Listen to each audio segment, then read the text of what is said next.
या नदीचं पाणी आपल्या बदलापूरच्या बॅरेज धरणामध्ये जाते आणि हेच पाणी बदलापूरच्या नागरिकांना प्यायला जाते। शुद्ध होत असेल योग्य, पण त्याहीपेक्षा घाण एवढ्या प्रकारची आहे, नागरिकांना स्वतःहूनच कचरा नदीमध्ये टाकायची सवय लागलेली आहे। त्यासाठी आज खरं म्हणजे आमच्या धनाजी इरमाले असेल, आमच्या पवार ही सगळ्या मंडळींनी ही मोहीम हातात घेतलेली आहे। भोज डॅमचं पाणी हे 12ही महिने या नदीला वाहते आणि 12 महिने नदी वाहत असल्यामुळं यामध्ये सतत घाण पडलेली असते। आजपर्यंत त्याला कोणी हात नव्हता लावला, पण यांनी आज सगळ्या यांच्या ग्रुपनी टीमनी चांगल्या प्रकारची मोहीम घेतली।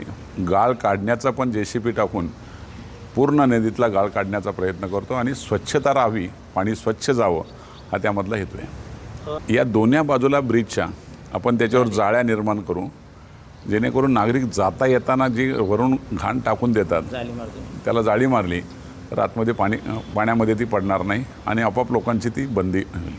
तुम्हालाही उद्या बाधक आहे। नागरिकांना माझी विनंती आहे का कोणीही रस्त्यावर या पाण्यामध्ये टाकू नये घाण आणि पाणी स्वच्छ ठेवावं, एवढी विनंती आहे।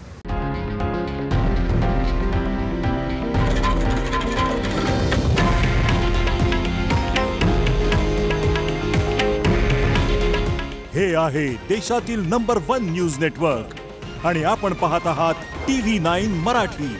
काळजी तुमची, हित महाराष्ट्राचं।